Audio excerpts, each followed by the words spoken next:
'Twas Christmas Eve so many long years ago that I awoke hearing noises from downstairs below. In the hall was my brother with sleek-tousled hair and little Molly nearby with her precious stuffed bear. Watching our steps, creeping soft as we went, we arrived at the staircase and made our descent.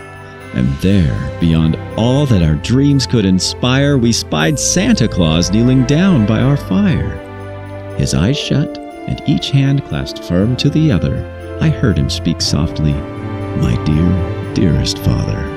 With earnest humility, he asked for a blessing to rest on our loved ones, our home, and our family.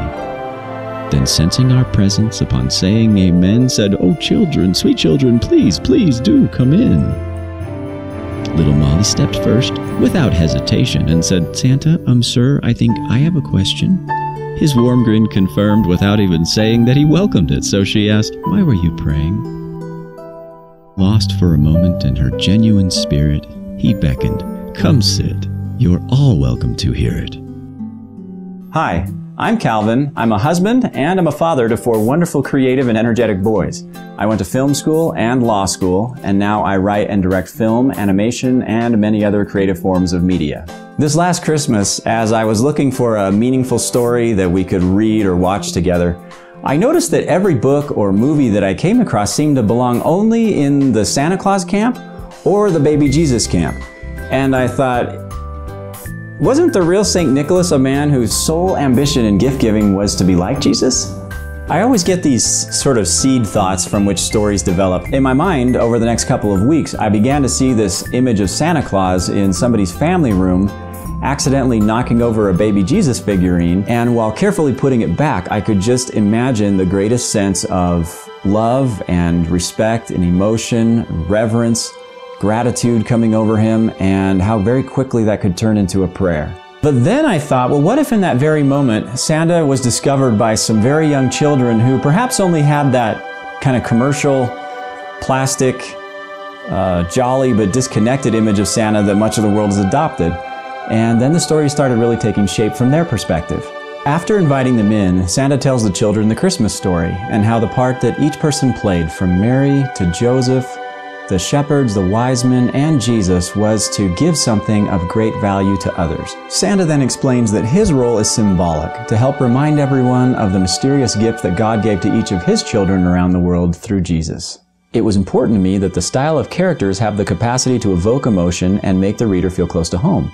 And because one of our Kickstarter stretch points is turning the story into an animated movie, I wanted to make sure that the look and style of the characters could be consistent between the book and the animation. And so we've handled the illustration process similar to how we would plan characters and scenes for a movie.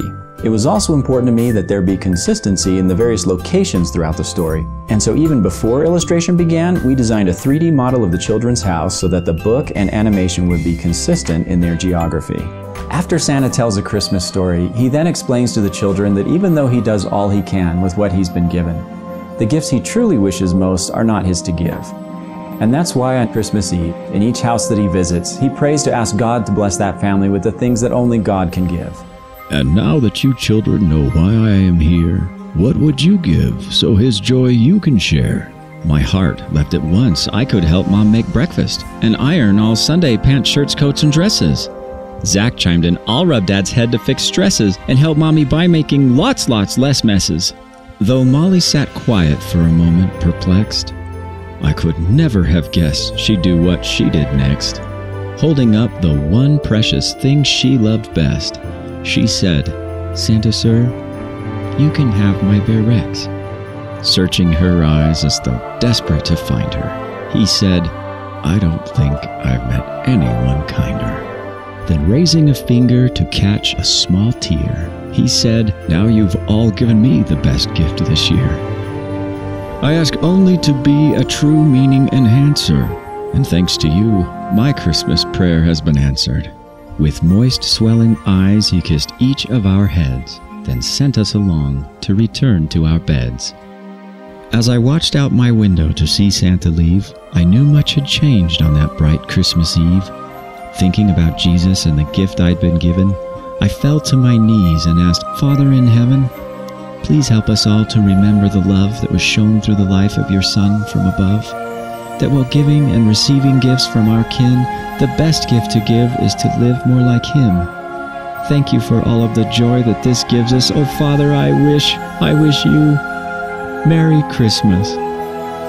I finished the poem a few days before Christmas and emailed it out to some family and friends just to get some feedback. Well, many of them contacted me afterwards and asked if I would turn it into an illustrated book that they could read with their children. I thought, well, maybe that's a good idea and maybe other people might like it too. But to bring Santa's Prayer to life, we need your help. The way Kickstarter works, product creators like me post a project on Kickstarter.com. Viewers like you visit the website and choose to pledge money based on a pledge level located on the right side of the screen. If the project minimum is not reached, then there is no charge to your credit or debit card. If the minimum amount is reached, then your pledge is transacted and the project funded.